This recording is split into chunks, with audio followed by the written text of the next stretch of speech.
En el fondo, Andrés quedó un poco desencantado, desconcertado, mejor dicho. Ella cogió las fotos y marchó. No le dijo nada más y salió por la puerta tan divina como había entrado. Él no sabía cómo tomarlo, si dejaba de trabajar para ella, si tenía que seguir con la vigilancia de su marido.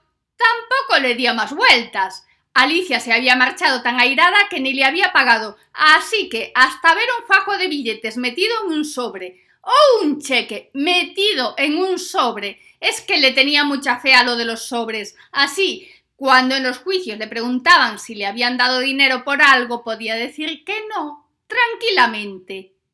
A él le habían dado un sobre, lo que viniese dentro ya era a mayores. Alicia se había convencido de que gastar más dinero con aquella historia era una tontería. De cualquier manera, estaba harta de vivir una vida aburrida al lado de Carlos. Iba a hacer como Elena y comunicar un cese temporal de la convivencia. Después ya vería por dónde tiraba. Al mismo tiempo pensó en averiguar quién era aquella gente con la que parecía que su marido tenía tanta confianza.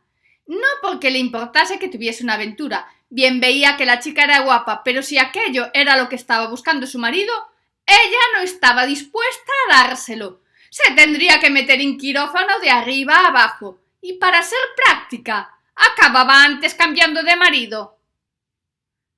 Lo primero que hizo fue llamar a su madre para decirle que iba a dejar a Carlos.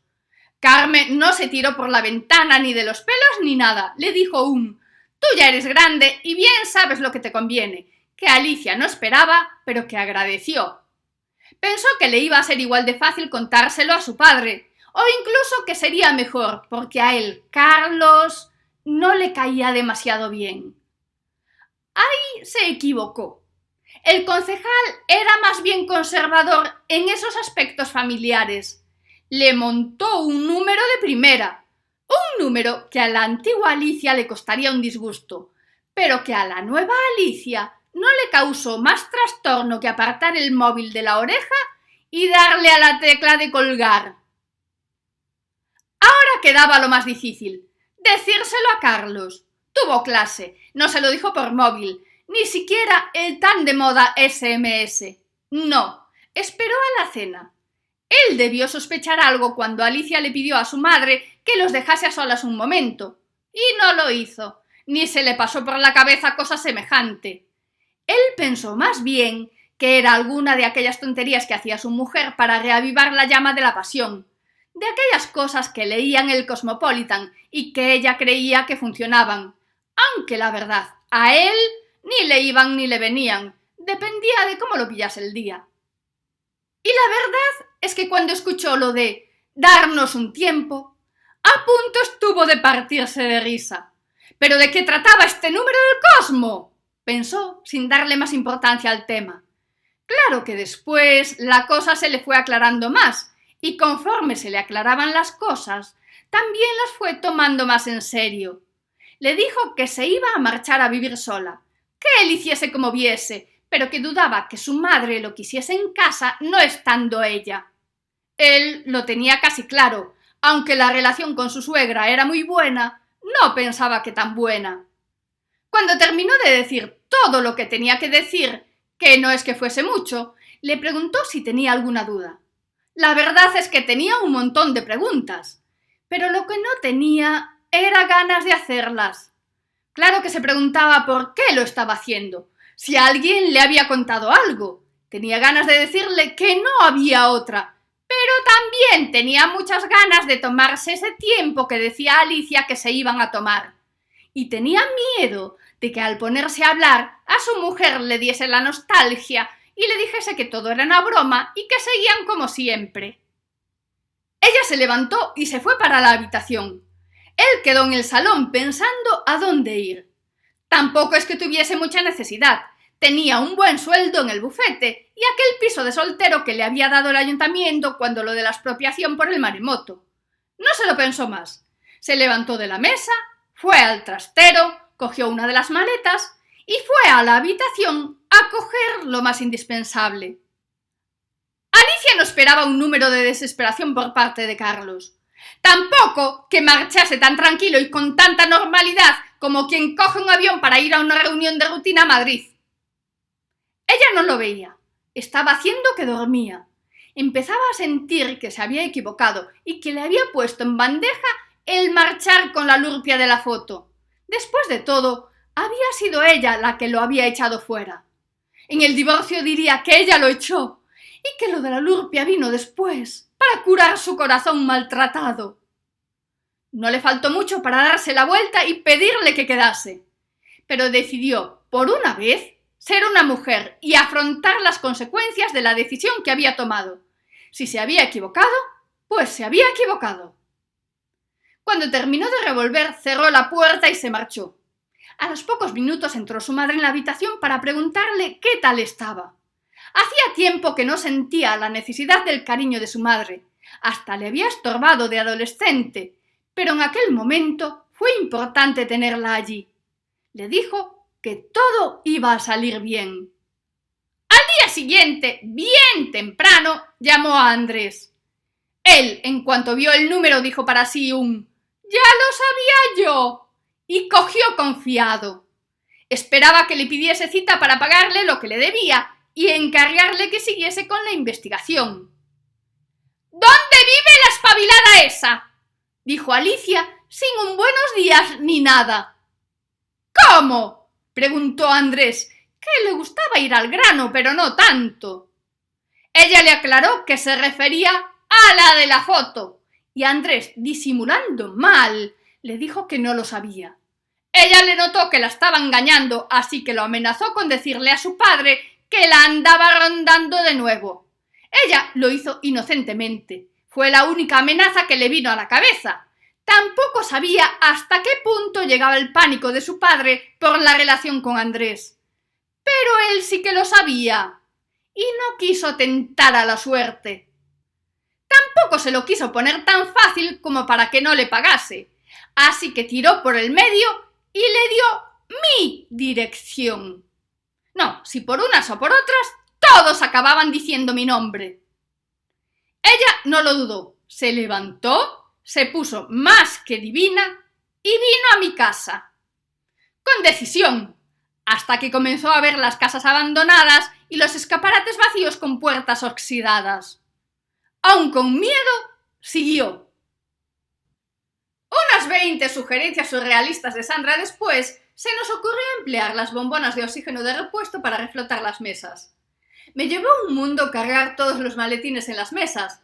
Mismo pensé que no iba a dar hecho. Los maletines sobrepasaban el límite de las mesas. Tuve que despegar algunos trozos de moqueta de la planta baja para recubrir todo el petate y atarlo con las correas de las persianas. Y aún así, lo peor vino cuando tuvimos las dos mesas con sus respectivas sillas fuera del agua y hubo que llevarlas hasta la lancha. Y peor aún sería llevarlas hasta casa. Salva no imaginaba ni de lejos el tamaño de las mesas. Pensaba en unas modestas mesas de escritorio, no en aquellas que parecían más bien de comedor. Y tampoco podía entender la necesidad de llevar las sillas, aunque fuese por disimular. Eran 2 sillas. Tampoco es que supusieran un esfuerzo añadido demasiado grande, pero Salva se tenía que poner nervioso por algo y se puso. Sandra quedó alucinada con las sillas, así que se puso de mi parte, y Salva, por no aguantarnos, llamó a uno de sus contactos para que trajera un camión. Después ya haríamos números para subirlo todo a mi casa. Era lo bueno de mi casa, que la tenía toda para mí, aunque no funcionaba nada de nada, y no era buena idea dejarlo en el bajo. A veces venía gente a dormir, en el mejor de los casos. Cuando el colega de Salva dejó la mercancía en la calle, nos miramos, y a punto estuvimos de dejarlo allí y subir los maletines poco a poco. Pero de cualquier manera, yo quería las mesas. ¿Quién sabe? Algún día igual conseguía restaurar el edificio y convertirlo en mi gran mansión. Ahora tenía dinero para hacerlo. Igual me ponía. Claro que igual no era buena idea hacerme notar tanto. Sandra cogió las sillas decidida y comenzó a subir. El colega de Salva miró hacia arriba y nos sugirió que buscásemos una polea a motor y lo subiésemos por la ventana. Entre nosotras, ni se nos pasó por la cabeza. Yo aún tenía excusa, había estado tiempo debajo del agua y no lucía mucho, pero a Salva le debió caer la cara de vergüenza. No era para comentárselo allí al camionero. Hay cosas que cuanto menos se sepa mejor, Pero yo tenía algo que nos podía servir. No era una polea motor, era un motor de arrastre. Hacía un ruido infernal y había tenido que dejar de usarlo porque le sentaba muy mal la humedad. Nos vino a las dos a la cabeza. Dejé a Salva pagándole al camionero y vigilando la mercancía, que no hacía falta decirlo, era obvio que la había que vigilar. Subí escaleras arriba toda emocionada y de repente, en el descanso antes de mi puerta estaba Sandra, las dos sillas y un silencio extraño.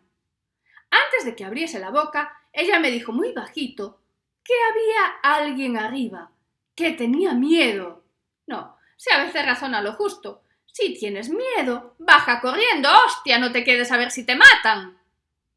Pero estoy casi segura de que ni se le pasó por la cabeza, así que traté de no ponerle mala cara. Seguramente era Ramón o alguien de su camarilla. Tanto esfuerzo para que ahora viniesen estos a llevarse todo el dinero, pues lo iba a negar hasta el final, por Snoopy que sí. Traté de mirar por el hueco de la escalera a ver si veía quién era, pero ni se escuchaba nada, ni se veía nada. Estaba casi segura de que habían sido imaginaciones de Sandra, así que subí toda confiada. Efectivamente, había alguien, una señorita de La Coruña con todas las letras, y no la conocía entonces, pero ser era Alicia. La verdad es que no sé cuál de las dos cogió más miedo, para mí que ella, aunque para la pinta que tenía no fue mucho. Tenía yo la inocente idea de que éstas, en cuanto se cruzaban con alguien como yo en aquellas circunstancias, echaban a correr. Claro que tampoco iba a estar en una casa como aquella. ¿Vives aquí?, preguntó Alicia. Le dije que sí, y le pregunté si quería algo. Se lo pregunté muy educada y con voz muy dulce. No fuese una clienta y la espantase. Que tenía pinta de mucha pasta. No eres la de la foto, dijo dándome la foto de que Andrés le había tomado a Sandra y a Carlos. Pues no, ser no soy, dije esperando que Sandra no subiese, porque la foto era bien engañosa. ¡El desgraciado me engañó!, dijo enfadada. Pensé que se refería a Carlos y traté de calmarla. Le dije que yo estaba en esa mesa y que no era lo que parecía. Ella parecía no escucharme. Le dije que Carlos era el abogado de un amigo mío y que ella era otra amiga de mi amigo. ¡No! El desgraciado de Andrés, dijo por fin. Me dijo que la de la foto vivía aquí. ¿Andrés? No hizo falta decirle que me caía mal. Ya me lo notó en la manera de pronunciar su nombre. Le dije que obviamente la había engañado, pero que era de esperar. Ella parecía tener ganas de hablar, así que abrí la puerta y la invité a pasar. También llamé a Sandra para que subiese, porque llevaba un buen rato esperando sin saber qué pasaba. Cuando Alicia vio a Sandra, se le encendió una mirada de despecho que bien pensé que acababa en discusión. Cuando Sandra supo que Alicia era la mujer de Carlos, también arrancó algo agresiva, y no se sabe muy bien cómo empezaron a conversar tan tranquilas. Les puse la televisión y bajé al tercero a arrancar el motor de arrastre. Encendió, sin problema, haciendo el ruido que recordaba que hacía, pero encendió. Saqué las ventanas del quicio y le lancé el cable a Salva. De repente escuché detrás de mí. ¿Qué demonios es ese escándalo?, preguntó Alicia a gritos desde la puerta. Es la máquina esta, vamos a subir un par de mesas, dije aparentando naturalidad. ¡Contratad a una empresa de mudanzas, por Dios! ¡Las paredes retumban!, dijo Alicia. La miré alucinada, porque para haberse presentado en mi casa sin ser invitada, ponerse de malas con Sandra y entrometerse en mi business, estaba aportando demasiadas opiniones. Vete a ver la televisión o desaparece, dije sin dar más opciones. Al principio me miró asustada y mismo pensé que bajaba las escaleras, pero en unos escasos segundos volví a estar en la puerta. «No me voy a marchar», dijo. «No tengo a dónde ir». Y me lo lanzó como si yo le tuviese culpa, más aún, como si yo se lo tuviese que solucionar. Con vender medio pendiente de perlas podía alquilar un hotel bueno por varios días, y no tenía pinta de saber vivir sola por mucho tiempo. Si se había enfadado con Carlos, Ya se amigaría. A mi parecer eran el uno para la otra, sin duda. Pues vuelve a mirar la tele, dije. Ya tienes a dónde ir. ¿Y después? Dijo. ¿Después qué? Pregunté. ¿Me dejas quedar? Dijo. En mi piso no, pero ya te buscaré algo. Le dije alterada. Tú eres de esas, ¿verdad? Dijo ella. ¿De cuáles? Pregunté. De las que andan por la Coruña Vieja, dijo ella. Mira, chica, no te pongas muy exquisita, que de paso que subo a la mesa te tiro a ti, dije. Y de esta vez pensó que lo decía en serio. Y de veras que no lo dije de malas. Es lo típico que le digo a Salva o a cualquiera en lugar de vete a tomar viento, que me parece menos fino. Pero ella se lo tomó en serio. No dijo nada más y subió junto a Sandra. Era lo que me faltaba, otra persona por el medio. Por lo menos aún no había hecho acto de presencia nadie del clan de Ramón. Salva me gritó desde abajo. Me dijo que aquello no había quien lo subiese. El motor no echaba humo, por eso pensé que todo iba bien. Por eso y porque le andaba dando vueltas a lo de Alicia. Apagué el motor y bajé. Efectivamente, la mesa no se había movido ni un milímetro. Nada de nada. La gente nos miraba como si estuviésemos locas. No pensé que hubiese tanta gente por la calle. El caso es que esta circunstancia limitaba nuestras opciones. No podíamos subir el material poco a poco, que era la única opción que nos quedaba. Llegadas a este punto, sí, es cierto, siempre estamos llegando a puntos de estos, pero la vida es así y punto. Como iba diciendo, llegadas a este punto, había que aplicar la teoría de los granos de después de un atiborre de chocolate. Si no los puedes eliminar, tápalos como puedas y con lo que haga falta. Montaríamos vigilancia, disimulada, claro está. La manera de disimular aquellos bultos plantados en medio de la calle fue simular un puesto de filloas rellenas. Igual os suena muy cutre, pero en París los hay a montones. Eso sí, como le llaman crepes, parecen más finos. De cualquier manera, era lo que podíamos hacer contando con el tiempo con que contábamos y con los medios que teníamos. Bajé el hornillo que teníamos para calentar el café cuando pasábamos noches enteras en la Coruña Vieja, que decía la pija. Puede ser que lo lógico fuese un termo, pero es que a Salva le gustaba el café recién hecho. Es así de fino el señorito.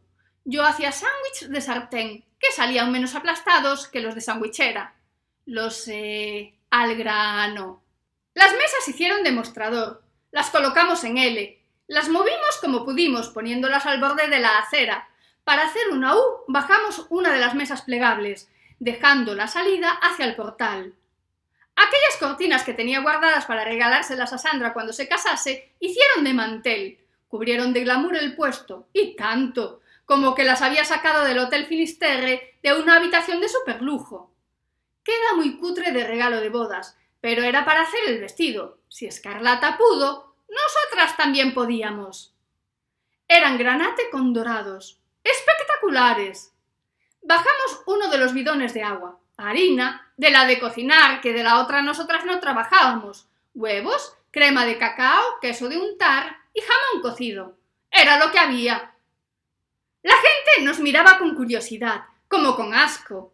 Los comentarios eran de desconfianza, pero en cuanto la sartén se calentó y las primeras filloas fueron saliendo y la brisa y el hambre del mediodía hicieron su trabajo, aquel puesto improvisado se convirtió en un éxito. Y el éxito trajo a Ramón, a Paco, a Alberto, a Andrés. Y no trajo a Carlos porque tenía miedo de encontrarse con Alicia, y aunque ni loco se imaginaría que estaba en mi casa, no apareció por allí. Ramón miró con desconfianza mi nuevo negocio. Paco compró una filloa. Alberto mantenía la distancia, pero tenía una sonrisa maliciosa. Andrés tenía la cara de desconfianza de Ramón. ¿Qué pasa? ¿Cambias de gremio?, dijo Ramón. ¿Tendrás licencia? Claro que tengo licencia, dije con seguridad. Salva atendía a la gente poniendo la oreja en la conversación y los ojos en los maletines. Estaba enfadado porque el negocio había tenido tanto éxito que no podíamos hacer turnos y se nota que él había quedado. Ramón estuvo plantado delante del mostrador sin hablar, vigilando a la clientela. Los otros comenzaban a impacientarse. a mirar el reloj, a resoplar, a mirar alrededor, pero Ramón no les hizo caso. Paco se fue separando del grupo así como quien no quiere la cosa, pasito a pasito, hasta que por fin se metió en el portal. Se notaba que no le había dicho a sus colegas que le gustaba Sandra. No me preocupé, Sandra es bien capaz de cuidarse sola, además estaba Alicia con ella, e igual agradecía una cara un poco más amiga, o que conociese de unos días antes. Andrés y Alberto se dieron cuenta de la falta de Paco cuando aparecieron unas turistas rubias de esas que dicen que quitan el sentido, y tiraban de Ramón para ir detrás de ellas. Las chicas se animaron a lo de las filloas y estuvieron un rato en el puesto hablando con nosotras. Ramón no parecía muy interesado en ellas. Los otros, todos los otros que había alrededor, sí. Ramón estaba concentrado en no sé qué, mirando al infinito. O eso pensaba yo. Cuando las chicas marcharon, cosa que lamenté porque las ventas habían aumentado de manera espectacular, Alberto y Andrés marcharon con ellas. Ramón les dijo que ya iba, pero ni siquiera cambió de postura. ¿Y esto de montar un negocio? ¿No te llegó el dinero que te di?, preguntó Ramón, aparentemente sin doble intención. Sí, sí que me llega. Lo que pasa es que estábamos todas tiradas viendo la tele y de repente se nos ocurrió esto para pasar el tiempo, dije. Igual no le sonó muy convincente, pero no dijo nada. Solo se quedó allí de pie. Salva estaba todo metido en faena e incluso le había pasado el mal genio de perder las citas que tenía para el día. Cancaneos varios, que tampoco sería tan importante la cosa. Con la noche vino la oscuridad y la gente se marchó. No, toda la gente no. Ramón seguía allí plantado y Salva se estaba poniendo de los nervios. Menos mal que le sonó el móvil y parecía ser algo tan súper mega importante que hasta le dio igual dejarme allí sola con todo el fregado. Sí, sin escrúpulo ninguno. Tiró el delantal encima de la mesa y se marchó. En la mirada le noté un «Es amigo tuyo, apáñate tú».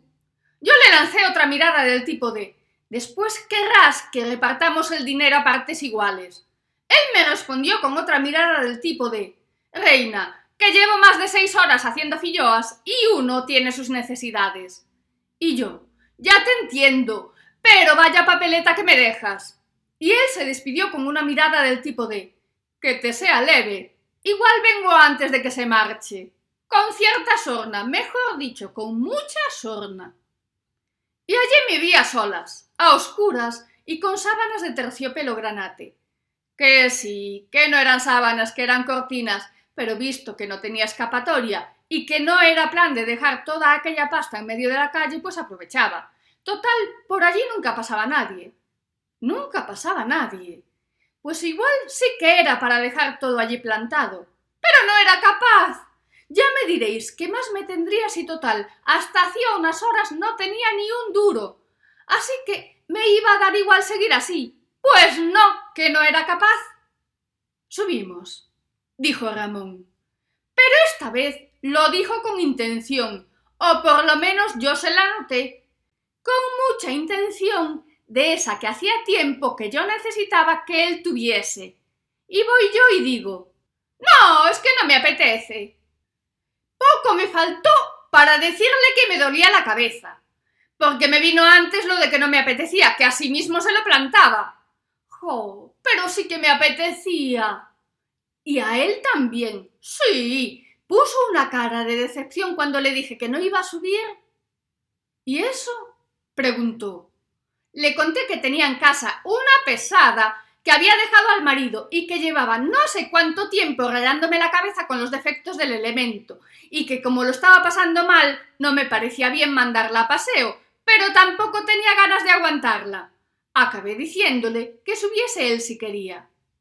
No, quedo contigo, dijo. ¿Y entonces qué hacemos? Carlos miraba en su interior y no sabía muy bien por qué se lo había hecho. Empezó a darle vueltas a aquella distancia que le había notado en los últimos días de su convivencia, y la oscuridad de la noche y el vacío de su piso de soltero le hicieron llegar a la conclusión de que Alicia tenía un lío. Nunca le había dado por pensarlo, siempre la había notado tan entregada y falta de imaginación que ni se ponía celoso cuando la miraban en los restaurantes. Era muy conservadora, pero conservadora de mujer, no de hombre, no de esos que llevan alianza y después persiguen a todo lo que se mueve, como él razonó. Nunca lo había hecho, aunque se le había pasado por la cabeza muchas veces, pero hacer no lo había hecho, se justificaba. Intentó dormir, pero el suelo era muy duro, así que cogió el móvil y llamó a su suegro. Tardó en responder, pero como insistió y el concejal no debía saber apagar el móvil, lo descolgó. —¿Qué pasa? —preguntó enfadado. Carlos le contó que tenía que hablar con él, que le preocupaba a Alicia. No estaba muy bien plantearle a un padre que su hija andaba por ahí con otro como una cualquiera. Aunque el concejal era como era, no era tan así como para soltárselo directamente. El concejal le dijo que fuese a su casa, que si era tan urgente como para llamarlo a aquellas horas, bien lo podía atender. El concejal le calculó una media hora. Claro que había hecho el cálculo desde la casa de su ex. No sabía que Carlos vivía en el piso de soltero, es decir, a unos 200 metros de su casa, es decir, a 5 minutos. Él estaba en el Venus, donde iba a estar a esas horas un día tranquilo. En casa no hacía nada, y los del ayuntamiento se iban de la lengua con su mujer, que daba igual en lo sentimental, pero en lo profesional no daba tanto, que Ser era muy puta, que decía él. Ser era ligeramente vengativa, ¿qué diría yo? Carlos llegó en esos 5 minutos que habíamos calculado nosotras, y llamó al timbre, y esperó. Y llamó al timbre y esperó, y volvió a llamar, y otra vez. E iba a llamar una última vez, pero le salió una vecina y le pegó 4 gritos que le quitaron las ganas de tocar botoncitos.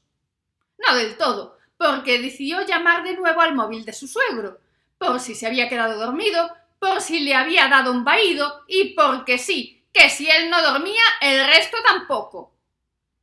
El concejal respondió con resignación, pensando en que Carlos le iba a decir que había sido un momento de desesperación y que no pasaba nada, que ya se había tranquilizado y que no iba a ir a su casa.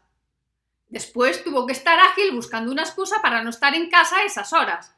Emplearía lo de la reunión de trabajo, que era un eufemismo que todo el mundo entendía. Carlos se alegró tanto de ver a su suegro que ni se dio cuenta de la peste a alcohol y mala vida que desprendía. Tampoco de los bamboleos del pobre no, sobrado de dinero, hombre. El concejal también se alegró de que su yerno estuviese allí, si no lo iba a tener difícil para entrar en el portal. Y lo que pasó a partir de ahí fue todo un cúmulo de circunstancias. Carlos necesitaba un amigo, aunque no fuese de verdad, uno que le aguantase el rollo. El concejal necesitaba nada, no necesitaba nada, pero estaba borracho como una cuba y no sabía lo que hacía. Perdón, mejor dicho, no controlaba lo que hacía, saber bien que lo sabía. Una vez el concejal estaba tirado en el sofá y Carlos, empoltronado en la butaca de relax último modelo, empezaron a hablar, cada uno de lo suyo, sin darse cuenta de que el otro estaba hablando. Carlos le contó lo del cese temporal de la convivencia con Alicia. El concejal le contó que había estado de celebración porque tenía un negocio entre manos. Carlos le contó que estaba viviendo en su triste y solitario piso de soltero. El concejal le dijo que Inara iba a tener tanta pasta que iba a poner una piscina en el ático con agua caliente y muchas chicas guapas. Y casi simultáneamente los dos dijeron algo que iba a cambiar sus vidas. Carlos dijo que Alicia tenía un amante. El concejal dijo que se iba a hacer con el famoso tesoro de la famosa leyenda. Como si de repente se diesen cuenta de la presencia del otro, al concejal se le evaporaron automáticamente los grados que llevaba encima. A Carlos se le puso una sonrisa pérfida. Carlos pensó en lo que había escuchado en aquella reunión con nosotras. Al concejal se le apareció la imagen de Andrés. Por eso el desgraciado andaba tan contento, si hasta había llegado a sospechar que le escondía algo de la historia del tesoro. Lo iba a agarrar por los mismísimos y arrastrarlo hasta Betanzos. ¡Será cabrón!, repetía en voz baja una y otra vez. Eso le dio tiempo a Carlos para asimilar lo del tesoro y planear la estrategia para extraer la información. Y no penséis que en ese momento se le estaba pasando Sandra por la cabeza. ¡No! En lo que estaba pensando el abogado, como tal, era en su propio beneficio, como todos, excepto nosotras.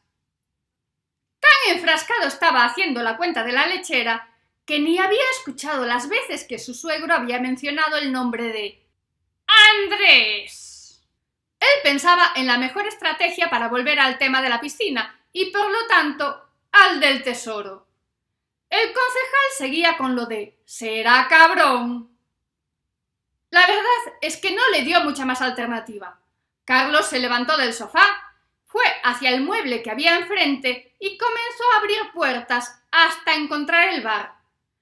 Por fin, cuando ya estaba abriendo la última puerta de la parte de abajo, encontró el whisky de Malta, el ron de 12 años y todo el repertorio. No hizo falta mucho, un par de cubitos de hielo, un vaso no muy limpio y algo indeterminado procedente de varias botellas, todas muy caras, eso sí. El concejal cantó todo lo que sabía, que para nosotras no era mucho, pero a Carlos se le iluminó el camino. Nada, podemos quedar aquí. La noche está estupenda y con estas estrellas da gusto estar al fresco, dije toda natural. Ramón me miraba como si notase que lo estaba vacilando o si no me creyese ni palabra. Podemos ir a tomar algo, dijo. No, que si la otra me llama, dije. Ya están los otros arriba, dijo. Con eso no contaba. No recordaba que Paco había subido y aún no había bajado, y lo peor era que no imaginaba que él sí. De todas maneras, tentando a la suerte, dije: ¿Qué otros? Sandra y Paco por lo menos, dijo con seguridad. Aún perdida, seguí intentándolo. Sí. No, dije. Sí, o por lo menos en la ventana están. La separada debe ser la que no conozco, dijo con seguridad, señalando con seguridad hacia arriba y mirándome con seguridad. ¡Ay, sí! No lo recordaba, dije disimulando. Pues estaba lista. A ver ahora qué le inventaba. Vamos, ya estoy empezando a pensar que me estás evitando, dijo. No, hombre, dije disimulando. Es que... Y como vio que tardaba mucho en responder, dijo: si quieres te ayudo a recoger esto. Lo digo porque parece que te cuesta dejar el tenderete. No, no para nada, dije. No te preocupes, si son 4 tablas. Venga, que parece que le tienes mucho apego, vamos, dijo mientras echaba la mano a la tela de terciopelo granate de las cortinas. Se me debió poner una cara de pánico demasiado descarada, porque a él se le puso una cara de malicia muy mala, y apretó la mano para tirar con fuerza de la tela. Casi me da. No, venga, déjalo, que por aquí no viene nadie. ¿A dónde querías ir? Pregunté, agarrándolo del otro brazo y poniéndome medio tontorrona a ver si soltaba la cortina de una vez. Él sonrió y soltó la tela. Sin mucho apuro, no vayáis a pensar, exprimió mi angustia hasta el final. En la ventana estaban las 3 marujas mirando. A Sandra ya le valía, que bien podía bajar y quedar ella de guardia. No sé qué hacían allí plantadas mirando al horizonte, o para abajo, que para el caso era lo mismo. Contaba con que mientras miraba las estrellas le echase un ojo a los maletines. Tendría el detalle, por lo menos. Claro que se hacía el razonamiento de que, como Salva marchó de farra, si Ana marchó de farra y yo quedé aquí aguantando estos 2 plastas, igual pasaba de todo y no vigilaba el tesoro. Menos mal que Sandra era mejor persona que nosotras. Ramón tenía el coche aparcado en el límite de la zona abandonada, y aunque por el camino mencionó con sorna lo de volver a recoger el puesto, no dio muestras de sospecha. De todas maneras, no me quería confiar, que ya lo conocía y su aparición repentina sin venir al caso tenía que tener un motivo, y mi objetivo era descubrir cuál. Lo que me preguntaba era cuál sería el suyo. Fuimos a un bar de copas para solterones que habían abierto hacía poco y que tenía mucha fama. Lo de solterones lo digo yo porque había mucha gente de tantos muy cariñosos. Sí, es una manera sutil de decir muy desesperados, pero yo formaba parte de ese clan, así que lo voy a decir así, cariñosos. Nunca había ido por allí, no estaba al alcance de mi bolsillo ni de mi paciencia. En cuanto me sonreían, me daba gana de echar a correr y normalmente estaba muy cansada, así que me ahorraba el trabajo. De esta vez era distinto. Como ya llevaba al chico de casa, no tenía de qué preocuparme. Nos sentamos y el problema que se me presentaba era de qué hablar. Después de pedir y acomodarnos, poco más tenía que decir, así que puse cara de interesante, de tener mucho misterio dentro y una vida fascinante, para que fuese él quien hiciese las preguntas. La verdad es que no sé cómo se pone esa cara, pero la intención era esa. Él tampoco tenía mucho que decir, o por lo menos tardó en hablar, y cuando lo hizo, me contó de los años que había estado fuera, de su vida, de todo, que me dejó la cabeza como un bombo, que os lo digo yo. Llegué a pensar que lo estaba haciendo a propósito para que confesase que le estaba robando. Entre comillas, lo de robar, porque el dinero no era suyo. Lo vamos a dejar en engañar. Pero él seguía hablando. Es que ni como tortura era normal. Seguro que me lo notó en la cara porque empezó a hacerme preguntas irrelevantes, solo para mantener una conversación inocua. ¿Y tú qué tal? ¿Y tú qué piensas? ¿No te parece? Y así. Después, en el bar pusieron música más tranquila y la gente comenzó a bailar. Ramón me invitó a salir a la pista, que no era tal pista, era allí al lado de las mesas en el trozo que había hasta la barra. Y bailamos. ¡Qué romántico! ¡Qué romántico y qué paz! Dios, por fin había parado de hablar. La cabeza dejó de dar vueltas y por fin disfruté del hombre. ¡Por fin! Bailar bailaba bien. No sé si llegué a cerrar los ojos en algún momento. Pienso que sí. Es la explicación que le encuentro. Lo único que sé es que desperté sentada en un banco, tan tranquila. Aún era de noche, así que no debió pasar mucho tiempo. ¿O eso creía yo? Me incorporé y miré alrededor para ver dónde estaba. Noté un ruido ensordecedor que se acercaba. Como para no notarlo, a la hora que era se debía notar hasta una mosca. Admito que incluso me llegó a asustar. Parecía que venía hacia mí, pero no se veía nada y no entendía por qué. Las estrellas me daban visibilidad suficiente como para verlo si estuviese allí. Y no lo veía, no veía nada, solo ese ruido. Cuando ya la cosa no podía ir a más, apareció una luz en el horizonte, una bombilla frente a mí, que en segundos se convirtió en un foco que me miraba fijamente, como interrogándome. Yo estaba asustada. Quería ir hacia atrás, pero como estaba sentada y no era capaz de ponerme de pie y echar a correr, lo único que conseguía era empujarme. Mejor dicho, empotrarme en el respaldo del banco. Tanto que no sé cómo no lo partí por el medio o cómo no quedé allí cuan tapete de ganchillo. Cuando ya pensaba que se iba a abrir una compuerta y se iba a deslizar una pasarela y bajar un cabezón bajito con los dedos largos y mirada morriñenta señalando con el índice iluminado hacia el cielo diciendo ¡Mi casa! El ruido paró. La luz se apagó. Se encendió una luz azul debajo de lo que fuese que estaba allí mirándome y vi con claridad una especie de helicóptero que estaba doblando la hélice hacia abajo y empaquetándose hasta quedar hecho un cubo. Bajó hacia abajo. Vale, hacia arriba no iba a bajar. Se apagó la luz y todo quedó en calma de nuevo. Fue automático. Me levanté y fui a mirar. No había nada, solo un acantilado y agua. Agua de la de toda la vida. Salada, imagino. Estaba la marea alta, pero no lo suficiente como para probarla. El caso es que siendo mar, tenía que estar salada. Di vueltas alrededor mirando para todas partes. Estaba en Oza y todo estaba tranquilo, como debía estar. eché a andar hacia la taberna de los pescadores que había cerca de la antigua vía. Quería tomar algo para despejarme, para centrarme, aunque tenía miedo de contarle semejante cosa a nadie. Mientras caminaba busqué el bolso. Tenía que llamar a Salva para que viniese y me ayudase a bajar para ver lo que había allí. Revolví, pero no tenía el bolso. Me debía haber caído en el banco. Estaba echada cuando desperté. Seguramente lo había usado de almohada.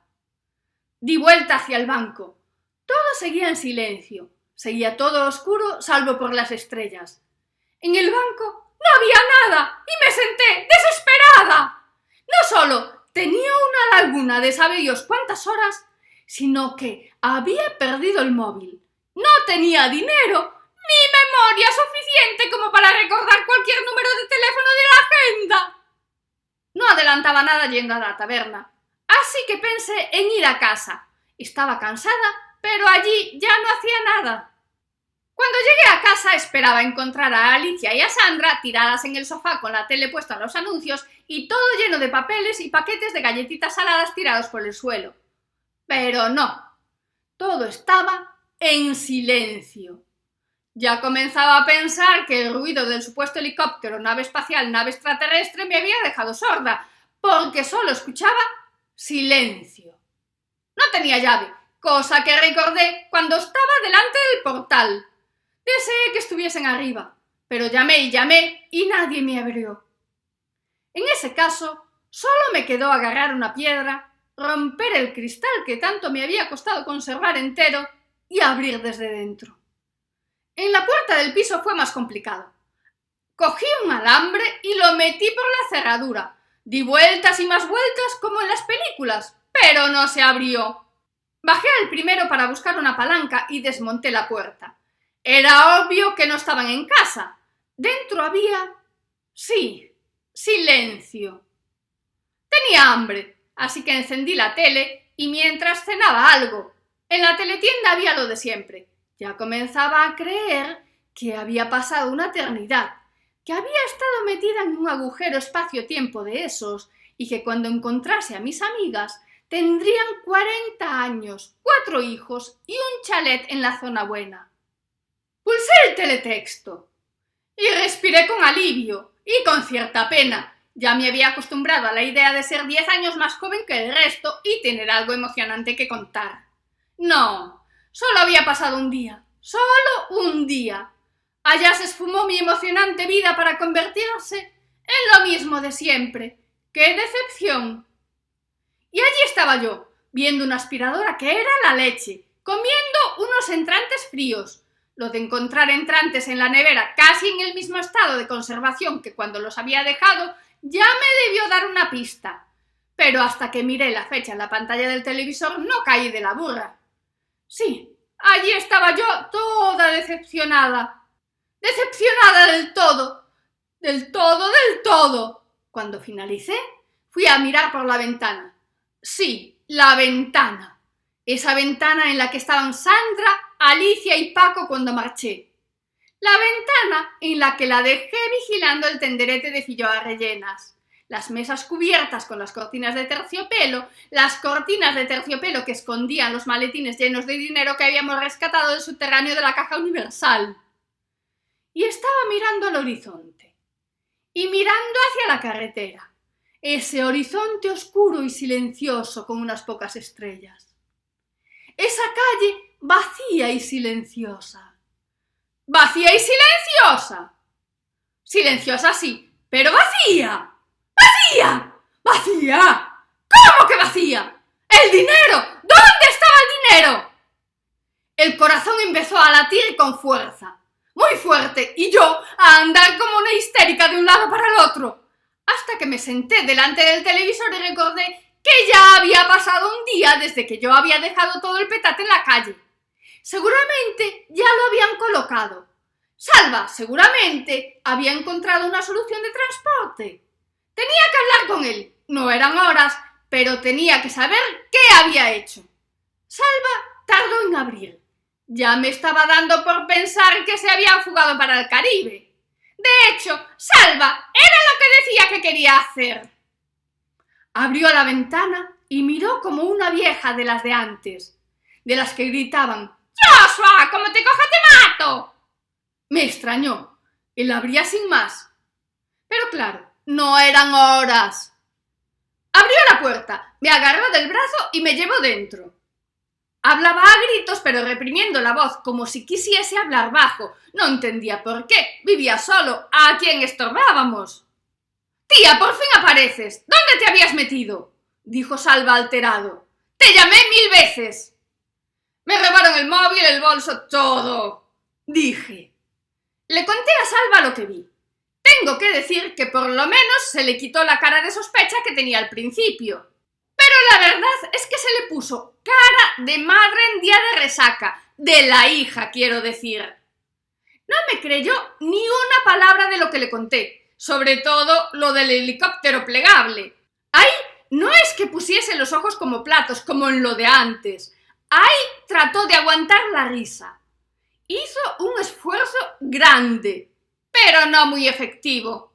Cuando terminó de reír, mejor dicho, cuando logró mantener la risa más o menos a raya, le pregunté por las mesas y los maletines. Me miró con sorpresa.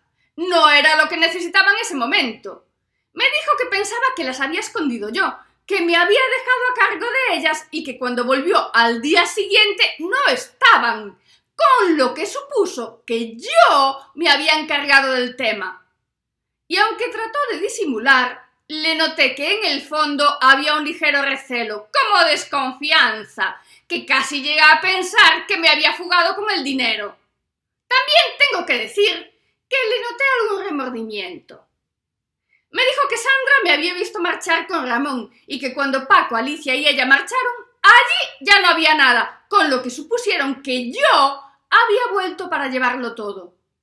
Pero estaban en la ventana, no vieron nada, dije. No sé, no me dijo nada de eso. De todas maneras, Sandra no sabía que el dinero estaba allí debajo. Ella pensaba que los habíamos sacado con la polea, dijo Salva. Vaya desastre. Todo tenía lógica y al final la culpa era mía. No debía haber marchado. Todos habían cumplido con su cometido. Paco había entretenido a Sandra, Ramón a mí y Salva ya se entretuvo por sí mismo. No pasa nada, da igual. Pudimos coger algún maletín, pero fuimos demasiado avariciosos, dijo Salva sin enfado. Preparó café y nos pusimos a razonar y a hacer la cuenta de la lechera, y acabamos riéndonos.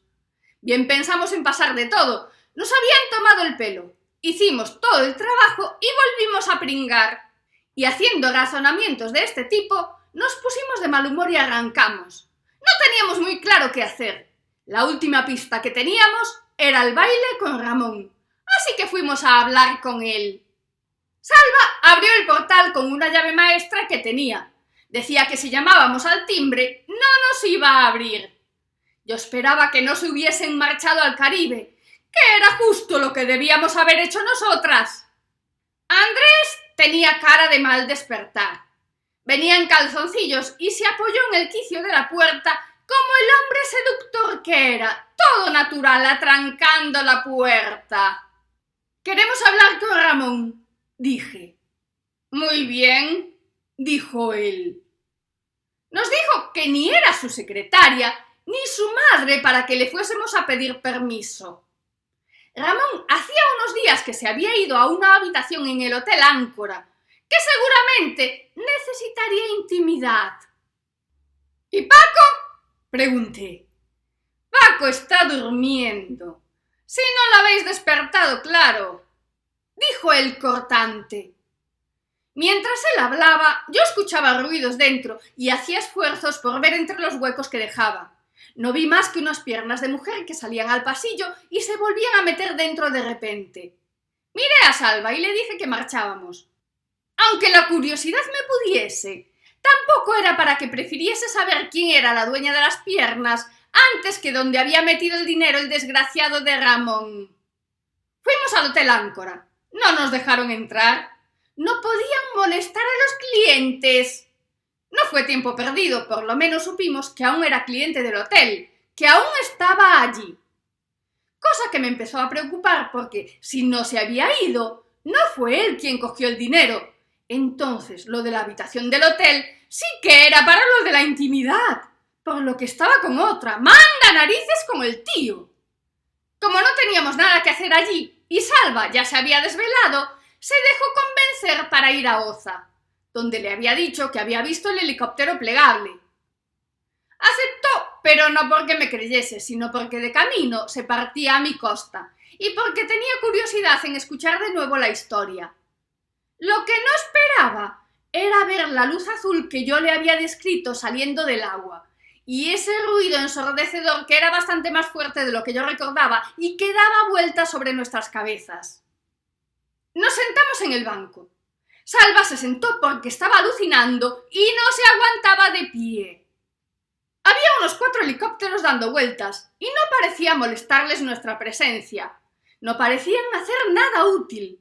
No llevaban carga ni salían de la entrada del antiguo puerto, por lo que no debían estar haciendo nada importante. Salva experimentó la sensación de empotrarse en el respaldo del banco que yo había experimentado unas horas antes. El foco venía hacia nosotras hasta cegarnos. Se apagó de repente y la luz azul nos dejó ver cómo se plegaba el helicóptero. Salva tenía los ojos fuera de su sitio y yo escuché una voz. ¿No pensarías que te iba a dejar quedar con todo? Era Ramón. Era lo que me había dicho el día que bailamos, justo antes de cerrar los ojos. Cuando Salva consiguió cerrar la boca, nos miramos y nos leímos el pensamiento. Mientras las otras luces revoloteaban en el horizonte, caminamos hacia el acantilado. No teníamos miedo, teníamos esa emoción del descubrimiento, de la investigación, del rescate. El agua estaba más abajo de lo que parecía. La luz venía de una plataforma metálica que debía ir sobre raíles hacia la montaña. Eso ya era más imaginación que vista, porque el acantilado era demasiado recto para ver más allá. Nos teníamos que asomar más. Yo no tenía intención de hacerlo, y Salva me dijo que ni de coña, que aún estaba dormido, que si estaba loca, que no era asunto nuestro, y que yo pesaba menos que él y que me aguantaba mejor. A punto estuve de decirle que sí, no por convencimiento, sino por curiosidad. Es que me podía. Menos mal que me lo notó y pensó que igual era mejor idea ir bordeando la costa a ver si encontrábamos por dónde bajar. No lo encontramos. Encontramos un saliente donde se suponía que estaba el portalón por el que se escondían los helicópteros. Era simplemente fascinante. Al fondo se veían las luces de Santa Cruz, de Santa Cristina y del Burgo. Empezaba a amanecer. Las luces del horizonte venían hacia nosotras, las de los helicópteros, claro, para resguardarse, claro. Por orden, fueron desapareciendo bajo nuestra atenta mirada y bajo nuestros cansados pies. Por un momento, el misterio de los helicópteros plegables me hizo olvidar la frase que había recordado unos minutos antes. ¿No pensarías que te iba a dejar quedar con todo? Y me dio un bajón espantoso y contagioso, con lo que Salva y yo acabamos sentadas de nuevo en el banco con la mirada perdida sin ver solución. No os cortéis. Si queréis bajamos y lo veis de cerca, dijo una voz autoritaria detrás de nosotras. Salva me miraba de reojo para ver qué iba a hacer yo. Yo le miraba de reojo para ver qué iba a hacer él. Dimos la vuelta a un tiempo y muy despacio. Por si nos disparaban, que nos pillase de perfil. Siempre habría menos probabilidades de que acertasen.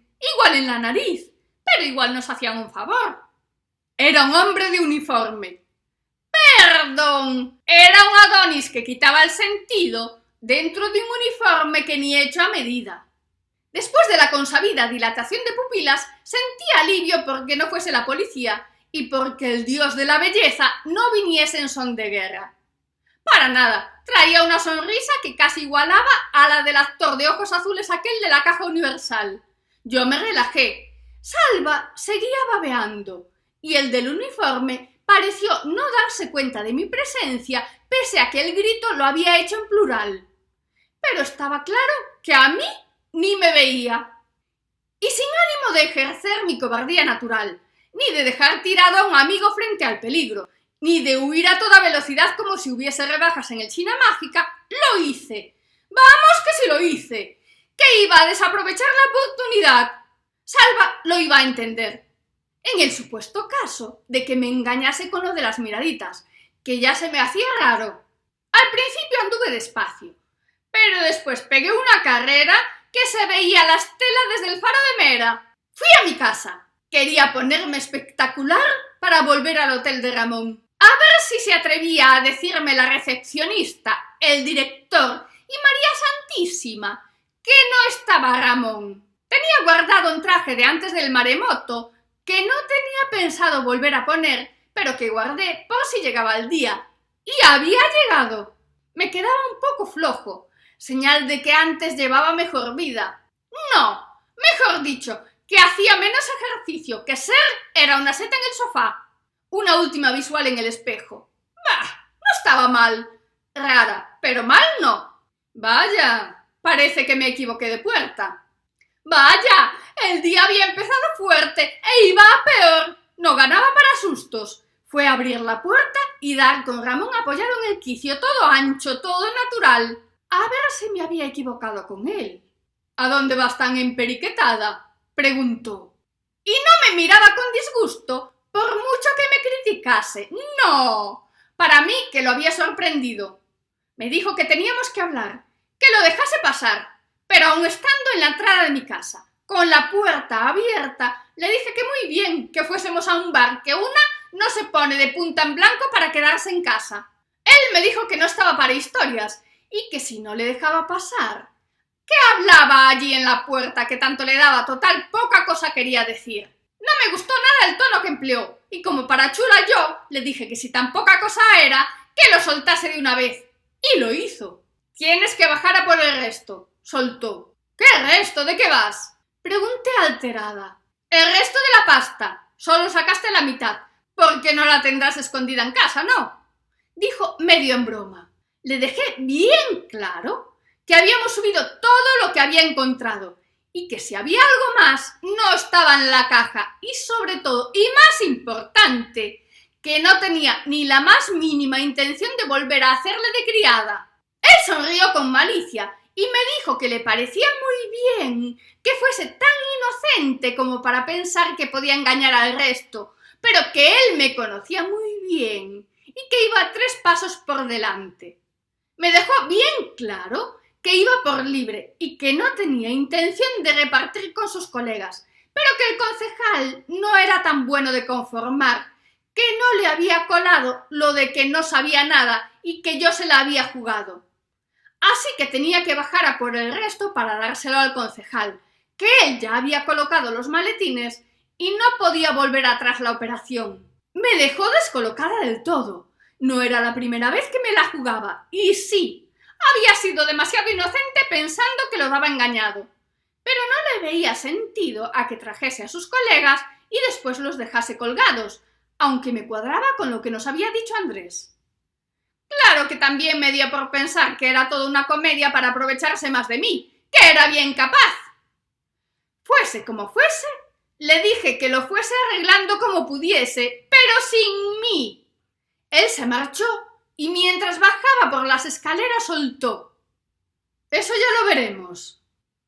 Igual fue por el eco y por la mala leche que llevaba el chaval, que sonó demasiado tétrico. Tenía que hablar con alguien. Iba a llamar a Sandra, pero recordé que me habían robado el móvil. Mejor dicho, que me lo había robado él. Eché a correr escaleras abajo. Ya era hora de que me contase todo, quisiese o no. Lo agarré por el brazo y le obligué a dar la vuelta para mirarme. ¿Pero tú de qué vas?, pregunté. Le dije que no era su criada y que si esperaba que me pasase por vez lo de quedar sin nada, iba listo, que no sabía con quién se estaba metiendo. Lo sé perfectamente, dijo con voz fría y distante. Y seguro que lo sabía, pero tampoco era para darle la razón así como así. También seguía sin cuadrarme que traicionara a sus compañeros. No porque no fuese capaz, que bien era, sino porque los otros no lo iban a dejar marchar así como así, sobre todo Andrés. Vamos, que no me cuadraban las cuentas. Seguía agarrándole el brazo. Y para tener la cara de mala leche que tenía y estar enfadado como estaba, lo notaba tranquilo. No había intentado soltarse, ni le molestaba el interrogatorio, pero aún había algo más raro, cuando le hacía comentarios del tipo de «¿Tú de qué vas?». Cuando me alteraba, él desviaba la mirada. Sí, algo raro pasaba. Normalmente, cuando me jugaba una mala pasada y en eso tenía experiencia, me miraba fijamente a la cara, a los ojos, para que creyese lo que me contaba. Pero si Ana, ¿cómo me iban a ver con una rubia? Estuve toda la tarde en la biblioteca. Sí, mirándome a los ojos, con una sonrisa dulce y el pulso que ni se le alteraba al muy hijo de su madre. Como los de la CIA, que superan el polígrafo asumiendo dos personalidades. Pues este igual, pero menos elaborado, porque yo lo pillé sin polígrafo ni nada. Eso sí, él lo intentó. Ahora era distinto. Ni se molestó en disimular, como si quisiese que descubriese la mentira. Tienes que volver allí abajo y sacar todo, dijo. Ni en broma, dije sonriendo. Sonreí porque me salió, que me hizo gracia su insistencia, su necesidad. Pero a él no le hizo tanta y se puso más serio aún, que ya era difícil. Hazlo, ordenó. No, dije. Hazlo o vas a perder más de lo que piensas, dijo en tono amenazante. Aunque por el mirar no parecía esa su intención. Igual estaba jugando al despiste. Como lo de las dos personalidades no le había funcionado, ahora intentaba lo de dar siempre respuestas falsas. Más que tiempo, paciencia. No te preocupes, tengo de sobra. Puedo permitirme el lujo, dije. Me miró fijamente. Miró al brazo que le estaba agarrando. Miró mi mano y la apartó como si de repente le molestase. Dio media vuelta y se fue escaleras abajo. En el descansillo se volvió hacia mí e insistió. Hazlo o vas a perder más de lo que te puedes permitir. Y se marchó. Mejor dicho, intentó marchar. Fui detrás de él. No le iba a consentir que me amenazase. Y ni mucho menos que dijese la última palabra sin darme opción de réplica. Lo di agarrado por el hombro. Se detuvo, pero aún tardó en dar la vuelta. A punto estuve de echar a correr y encerrarme en mi piso, porque aquella demora tenía una pinta de que estaba tratando de calmarse, de contener las ganas de darme una paliza. Era bien capaz, no de darme una paliza, esperaba, pero sí de pegarme un grito que me dejase sin sentido. Pero no lo hice. Con el miedo que me entró, solo fui capaz de quitarle la mano del hombro. Él, al notar que había retirado la mano, se dio la vuelta despacio, tomando aire. Y no sé si era yo con el miedo o él con la emoción, pero me dio la impresión de que tenía los ojos empañados. Aunque solo fue eso, una impresión, porque nunca lo había visto emocionado. Sí, bueno, cuando su equipo ganaba y tal, pero no emocionado de sentimentalmente emocionado. Me miró. Me agarró por los brazos, como para inmovilizarme. Ya me estaba temiendo lo peor. Bajó la mirada, me soltó los brazos y me agarró por el cuello. Ya estaba echando cuentas de que igual sí que era capaz de darme una paliza cuando se acercó y me besó. Después me soltó el cuello con una caricia y me dijo con una voz muy dulce: hazlo. Lo de darme una paliza sin duda iba a doler más, pero el efecto no sé si iba a ser tan demoledor. Quedé mirando cómo se marchaba, aunque sin ver en realidad. Cuando volví en mí, subí para llamar a Sandra y contarle que Ramón me había besado. Estaba toda acelerada buscando el móvil cuando recordé de nuevo que me habían robado el bolso, el móvil y todo, y que seguramente fue el James Bond que me acababa de conquistar con un beso. No lo pensé. Eché a correr escaleras abajo y fui a casa de Sandra. A decir verdad, me extrañaba que tardase tanto en abrir. No era la más rápida del mundo, pero llevaba un cuarto de hora dándole la chapa en la puerta y hasta su infinita paciencia estaba fuera de ese límite. Lo volví a intentar una última vez, y como vi que no había manera, decidí entrar a la brava. No sería la primera vez que se quedaba dormida en el sofá con los cascos puestos y después iba diciendo que la dejábamos abandonada, que no le hacíamos caso, que no la íbamos a visitar. Tomé impulso, le di una patada a la puerta y la abrí. No es que tuviese tanta fuerza, es que si le dabas un golpe seco a media altura se abría. Algún defecto de fabricación. El piso no estaba revuelto ni había indicios de violencia. Todo estaba en su sitio. La tele apagada, la cocina ordenada y la manta del sofá doblada en el respaldo. Me senté y me puse a pensar. Con Paco no podía estar. No era normal que teniendo ella un piso para ellos dos solos, estuviesen en otro con otros dos hombres y una mujer más. Después di un paso atrás y me centré en la mujer del piso de Andrés. ¿Y si era Sandra? Eso explicaría por qué se escondió tan rápido. Igual le dio vergüenza que la viese en aquellas circunstancias y... Sandra no era. Ella es demasiado inocente como para sentir vergüenza por liarse con nadie. Lo hacía y punto. ¿Qué explicaciones tenía que dar ella a nadie? ¿Y Alicia?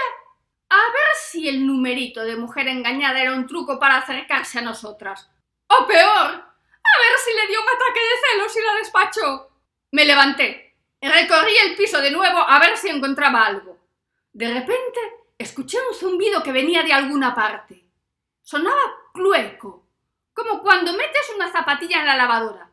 Clueco y metálico. Fui a la cocina para comprobar si había dejado la lavadora encendida. Por lo menos eso indicaría que no andaba lejos, que yo era una histérica y que ya estaba inventando una buena excusa para que no me hiciese pagarle el arreglo de la puerta. La lavadora tenía la puerta abierta y el ruido había parado. Aproveché que estaba allí para comer algo.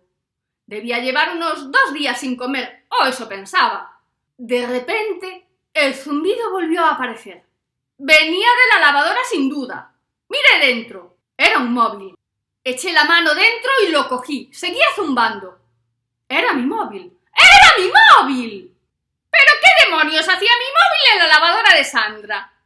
Lo primerito que se me pasó por la cabeza fue pensar que me había emborrachado tanto que, como me había dicho Salva, no tenía ni idea de dónde había dejado nada y me había inventado lo del robo del bolso. Vale, en realidad, lo primero que se me pasó por la cabeza fue: ¡la muy puta me robó el bolso! Y lo seguiría pensando de no haberlo encontrado en la lavadora. El móvil seguía zumbando. Si Sandra me hubiese robado el bolso, cogería lo que necesitase y me lo devolvería sin que me diese cuenta. Era obvio. Lo podía hacer en cualquier momento y no necesitaba meter el teléfono encendido en la lavadora. Vale, no había sido ella. Quien me robó el bolso secuestró a Sandra. Esta explicación era más factible, más lógica. No explicaba lo del móvil en la lavadora, pero era más lógica. El móvil seguía zumbando. ¿El móvil seguía zumbando? Por fin me di cuenta y dejé de darle vueltas a la cabeza y descolgué. ¿Sí?